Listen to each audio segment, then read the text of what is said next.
My name is Melissa Granger, and I never imagined that one icy February morning in 2024 would redirect the entire course of my life.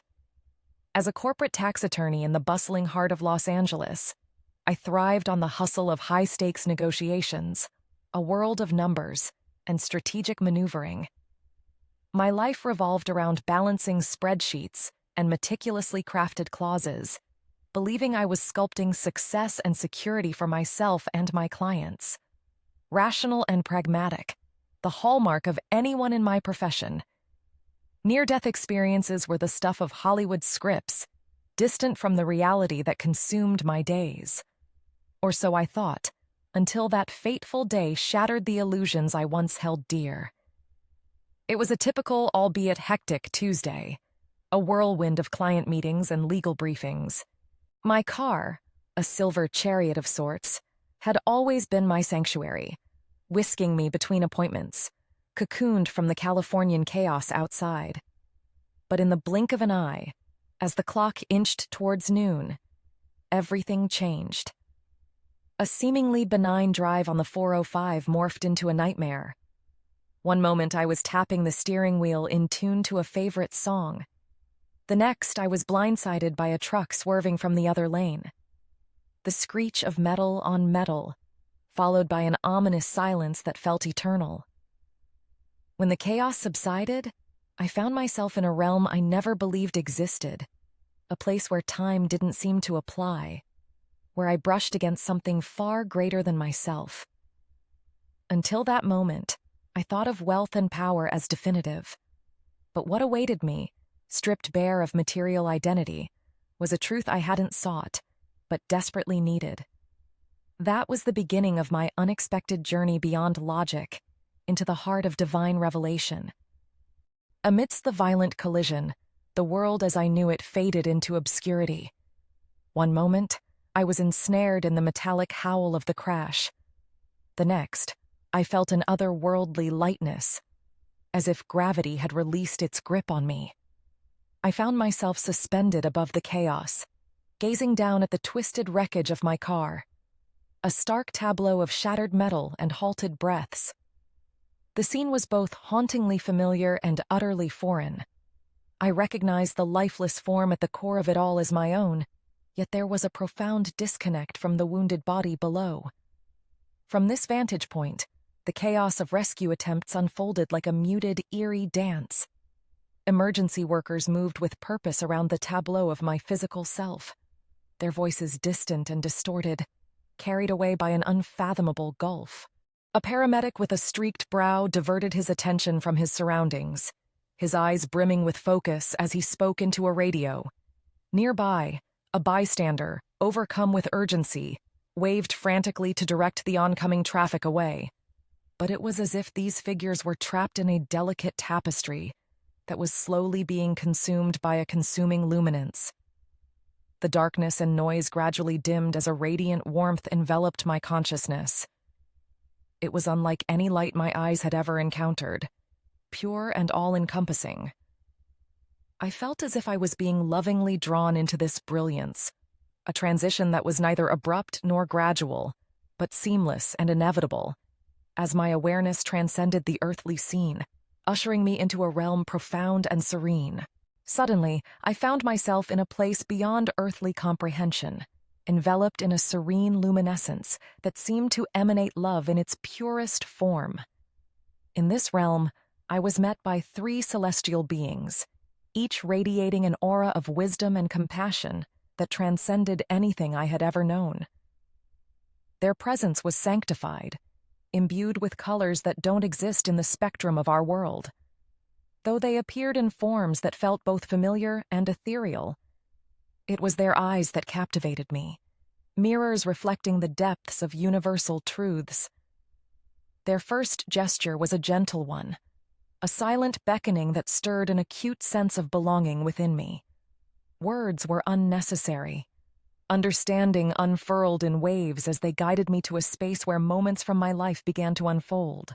It wasn't just a sequence of events, but a vibrant tapestry of cause and effect, pulsating with the energy of every decision I had ever made. We journeyed through my past as if each thread in the fabric of my life vibrated with timeless intent, revealing the intricate web of interactions spun by my choices. The focus was unerringly on my career, where power and influence had become second nature. But now, in this hallowed examination, the grandeur of my achievements paled against the illuminative contrasts drawn by these beings. Through their perspective, I saw moments I had once considered inconsequential blossom into significance. Simple gestures, mundane decisions, transforming into profound impacts that rippled through the lives of others, unseen, yet poignant. We paused at junctures where financial gains had overshadowed the essence of human impact. The beings showed me faces, co-workers, clients, communities, all linked subtly but powerfully to my professional endeavors. Each look, each whispered word from these ethereal guides wove stories of how wealth and choices reverberate far beyond the boardroom and court filings. Moments of ethical ambiguity emerged, where I had allowed profit to overshadow principle.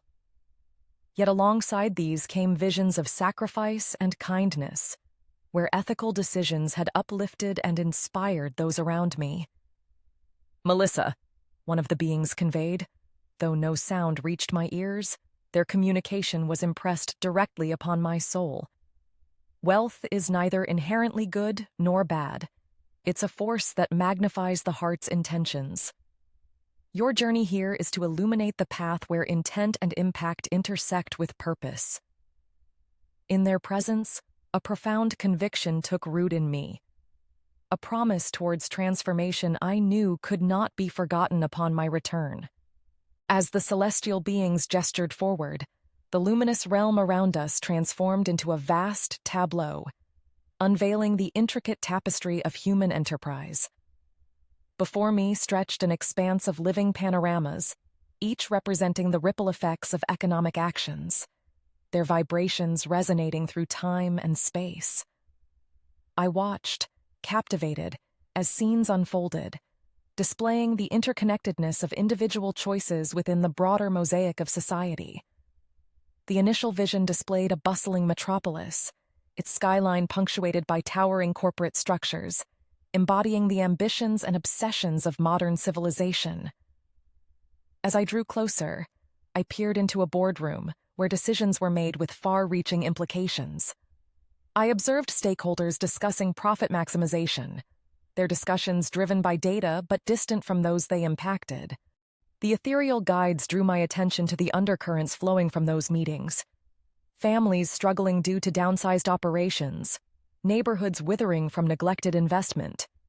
Yet, as the scene shifted, glimmers of hope emerged. I was shown communities flourishing under the aegis of compassionate business practices. Here, mindful investments in local enterprises fostered a symbiotic relationship between commerce and residents. Children played in well-kept parks, families thrived with financial security, and the vibrancy of shared prosperity illuminated their world.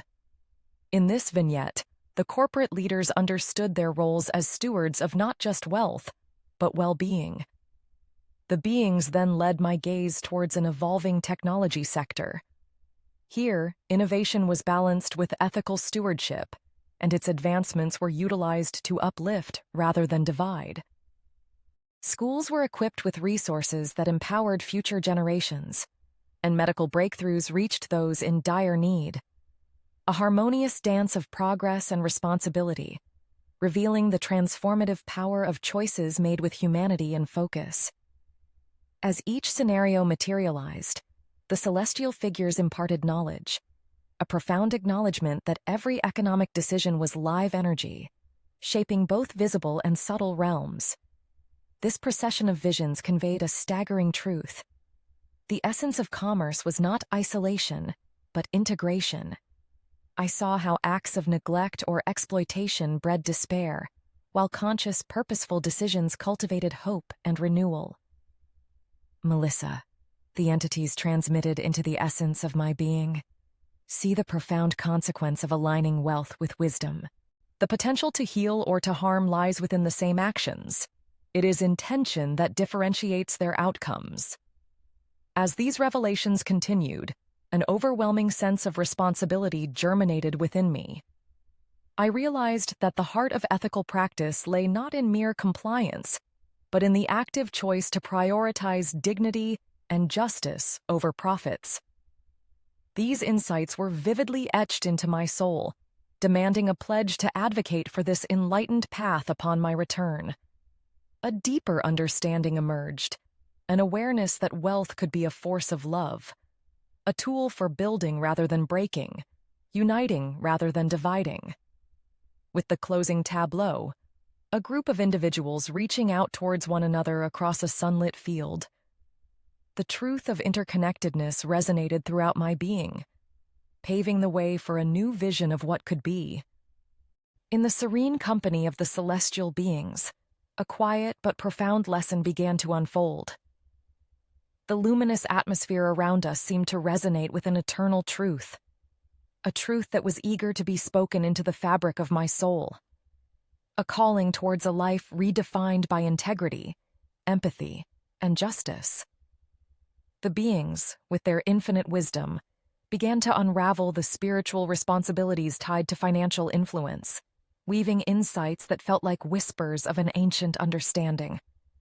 "Melissa," one of them conveyed, its voice a gentle caress upon my consciousness. "Wealth is a powerful energy, its core intertwined with the essence of its bearer. It is not the sum of possessions that defines one's spiritual path, but the intent and impact of its use." A parade of images swept through my mind. An executive who wielded influence with compassion, and a financier whose generosity nurtured progress and innovation. Each scene portrayed wealth as a tool for upliftment, shaping communities with the gentle touch of ethical transparency. I felt the weight of this responsibility lodging itself within me as a seed, planting roots of awareness and purpose. The beings illustrated the delicate dance between influence and humility, showing me moments where self-serving desires had clouded opportunities for positive change.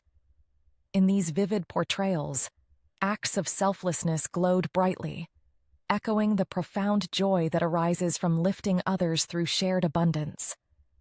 The heart of commerce, another being illustrated, should pulse with empathy and justice, for it is in these virtues that real power and legacy reside.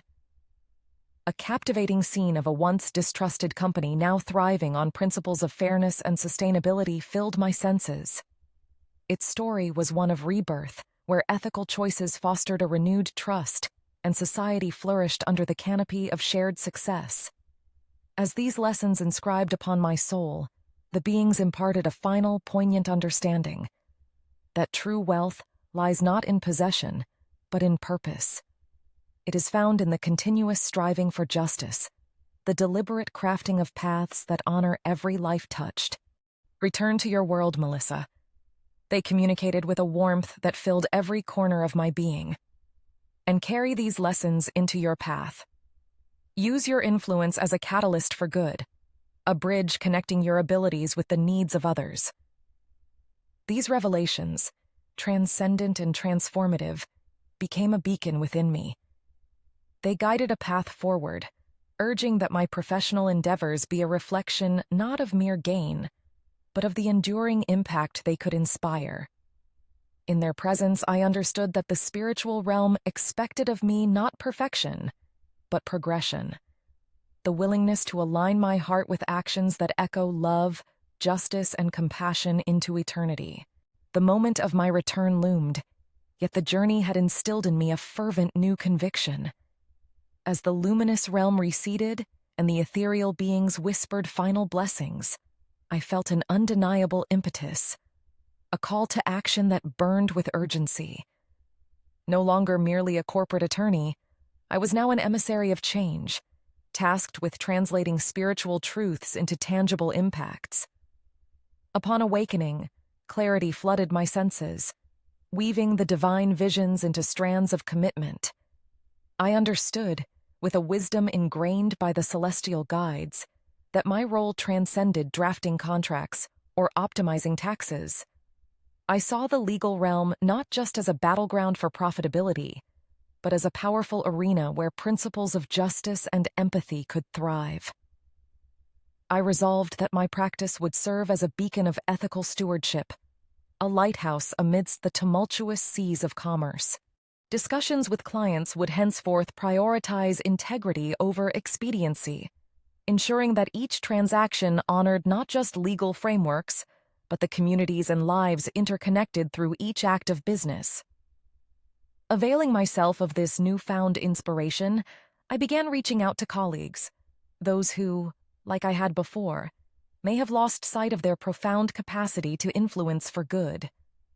Together, we could reshape the landscape of corporate law, a chorus of voices uniting to champion a narrative where ethical considerations are paramount, not peripheral. In seminars, in boardrooms, and over intimate conversations, I sought to spark dialogues on the very essence of wealth, urging others to consider broader legacies of their actions. Yet I knew words alone could not suffice. My commitment demanded action. So I leveraged my expertise to forge alliances with grassroots movements focused on socioeconomic justice, channeling resources to illuminate paths where prosperity and moral responsibility could coexist. This was not merely a new avenue of professional endeavor. It was a sacred promise to draw a map for others, lawyers, accountants, executives, to follow, illuminated by the pursuit of equitable prosperity. With each endeavor, I encouraged those around me to resist the cynical allure of greed and instead embrace a mission grounded in compassion and integrity. I sought to plant seeds of awareness, reminding them that every decision held the potential to forge or fracture communities, that our true legacy rests in the hearts we uplift. As I embarked on this mission-driven quest, the call to action reverberated, marking the genesis of a pathway shaped by spiritual resolve, an enduring echo of divine revelations made manifest in a world eager for change. Lying in the sterile confines of the hospital bed, the world felt achingly new as I blinked away the vestiges of the ethereal vision. A tapestry of faces passed before my eyes, the rescuers, the doctors. Each breath they offered mingled with the divine essence still flickering within me. The tracks of my tears were a silent testament to the rift between my old life and the one suddenly burgeoning forward. My body ached with the aftermath of the accident, but underneath the physical pain, a resolute peace hummed like a hidden current. The return to consciousness was a gentle reawakening of my spirit, a resurgence infused with a clarity that garnered strength with every heartbeat. As I gazed out the window at the bustling cityscape, I realized that the fabric of my existence had been irrevocably altered. Once, these skyscrapers represented nothing more than emblems of professional conquest. But now they spoke of untold stories, of lives interwoven amidst the steel and glass. This perspective granted me the gift of discerning the true essence beneath the superficial layers. Nurses moved about with purposeful steps, each action a concert in synchronized care, their quiet presence tending not just to my needs, but heralding a larger kindness often overlooked. And in each interaction, I saw an opportunity to honor their service through the narratives of empathy and justice that had been written upon my soul. Recollections of my celestial journey echoed within me, invigorating a renewed commitment. It was not enough to merely preach the message. It needed to be lived. I knew returning to my practice would demand courage and tenacity, a restructuring that made space for the divine truths I had absorbed. Conversations with clients would need a new transparency, grounded in the ethos of the interconnectedness I had witnessed. My heart swelled with the desire to impart these truths beyond the bounds of commerce, to infuse the legal documents with the very spirit of human compassion and societal upliftment. The lessons etched vividly within me called for embodiment, not just in the courtrooms and offices, but radiated through every encounter. I understood now that true influence was wielded through quiet acts of integrity, imbued with the purity of intent. In those quiet hospital hours, as my body healed under the watchful nurture of science and spirit, I conceived a plan. It was a roadmap, a blueprint of resolution that would steer my every move. Like the indelible light from my near-death revelation, this purpose rose to illuminate the path ahead. What was once shadowed by ambition and distance now basked in the light of renewal, carrying me forward with a certainty born of both divine encounter and earthly commitment. As I sit here, reflecting on the profound journey that began on that fateful February day, I'm reminded of the whispers of divinity interwoven with my life's tapestry. The experiences I've recounted are not merely stories, but echoes of a truth that I carry forward, a truth that beckons us towards a legacy greater than ourselves. My spirit, once shackled by the pursuit of affluence, now dances freely, imbued with the promise of transformation. In sharing my journey, I hope to illuminate the intersection of spirituality and the corporate sphere, a confluence too often overlooked. This is not just my story. It's a clarion call to all who navigate the intricate corridors of commerce. We wield the power to craft futures with our choices, to forge destinies not just for ourselves but for generations. It is our responsibility to steer this power with integrity and compassion, ensuring that our actions resonate with purpose and justice. I've seen the vibrant potential that lies within the very essence of ethical stewardship. How small acts, when multiplied by intention, create ripples that transcend time. Decisions made today craft the world of tomorrow. They are blueprints for futures unseen. To my fellow professionals, my plea is simple. Consider the broader implications of our economic choices. Let's define our legacy not by what we garner, but by what we give. Let us be architects of collective prosperity, building bridges of understanding and opportunity with every step. The lessons inscribed upon my soul urge us to transcend our roles as mere participants, inviting us to actively shape a world where prosperity harmonizes with morality. This requires courage, a willingness to challenge the status quo, and a dedication to nurturing the humanity within the machinery of commerce. It asks that we recognize wealth as a tool, not an end, but a means to elevate our communities and foster resilience in the fabric of our society. So, in this tapestry of revelation, I find myself not at the end, but at a renewed beginning. The insights I have gleaned form the cornerstone of a life reimagined, rooted in a philosophy where economic pursuits and spiritual enlightenment are not disparate, but intertwined. I invite you into this vision, into a shared commitment to cultivate a world that honors the dignity of every soul it touches, sowing seeds of hope and transformation in the garden of humanity.